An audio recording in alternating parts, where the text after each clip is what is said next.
Ozzy Osbourne has never been one to follow the rules of convention. Now, his latest headline-grabbing stunt has nothing to do with guitars, screaming fans, or epic stage dives. Instead, it's all about iced tea and a little bit of rock and roll DNA. In a world-first collaboration with Liquid Death, the Prince of Darkness has taken his iconic legacy and poured it into a can. Quite literally. The metal legend downed 10 cans of Liquid Death iced tea, leaving behind his DNA on each can. But this wasn't just your average rock star refreshment break. No, this was Ozzy-level madness, packaged and ready for the most devoted fans.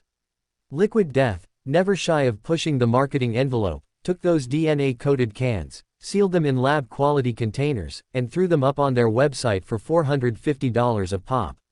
They called them the infinitely recyclable Ozzy cans, because in theory, they could be recycled into another Ozzy someday. And the pitch? It's as wild as you'd expect. Once technology and federal law permit, fans can use this DNA to try to clone Ozzy in the future and enjoy him for hundreds of years to come, the brand teased. The message was clear: the future doesn't need to be without the godfather of metal. Ozzy, never one to shy away from the ridiculous, leaned into the chaos with a statement only he could deliver: "Clone me, you bastards." Liquid Death's creative vice president Andy Pearson summed it up perfectly when he said, "As always, Ozzy was really fun to work with on this." He added with a laugh, "Hopefully the 10 people who bought the cans will do the right thing with them and give us more Ozzies for generations to come." It's not Liquid Death's first wild ride into the realm of DNA-infused collectibles. Back in 2021, they teamed up with skateboarding legend Tony Hawk, who donated his blood for a series of limited edition skateboards.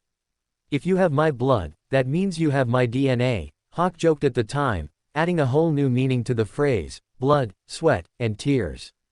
Then there was Travis Barker, who in 2023 teamed up with Liquid Death on a jaw-dropping collectible called the Enema of the State Enema Kit, a cheeky nod to Blink-182's classic album. For those craving more weirdness, the brand also sold voodoo dolls made with the actual hair of Jackass star Steve-O.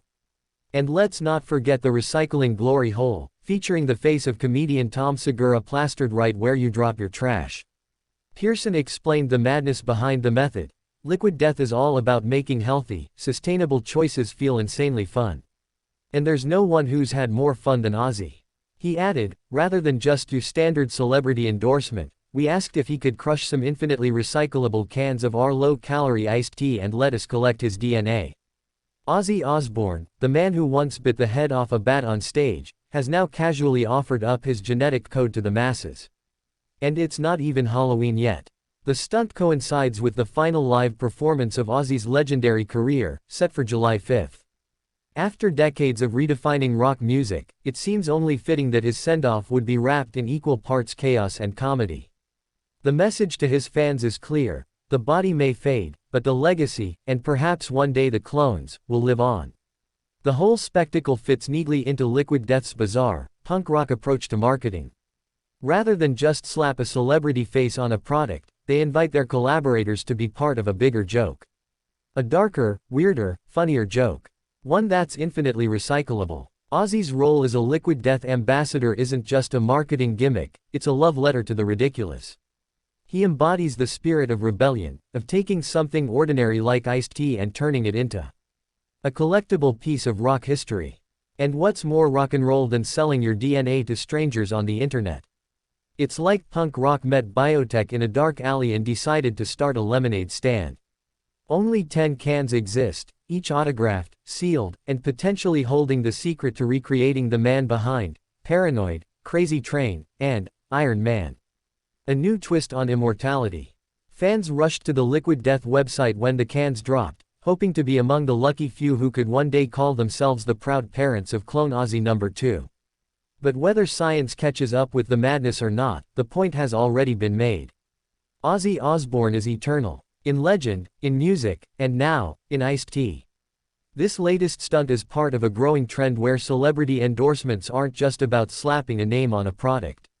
It's about creating something viral, something worth talking about, something that breaks through the noise. And let's be honest, nobody breaks through the noise quite like Ozzy Osbourne. For Liquid Death, it's another notch in their growing belt of offbeat collaborations. They've turned canned water and iced tea into cult-like collectibles, equal parts beverage and pop culture artifact. But for Ozzy, it's another strange chapter in a life full of them. From his early days with Black Sabbath to his reality TV antics on The Osbournes, to his solo career's countless highs and lows, the man has always found a way to surprise us. And in his final chapter, he's left us with one last, brilliant bit of madness. Maybe one day, a future scientist will dust off one of those cans, crack it open in a sterile lab, and fire up the cloning machine. And maybe, just maybe, we'll see Ozzy rise again, crushing iced tea cans and howling at the moon. Until then, we'll have to settle for his music, his madness, and the legend that refuses to die. Cheers, Ozzy. You may be gone from the stage, but your DNA is on ice, waiting for your next encore. Long live the Prince of Darkness.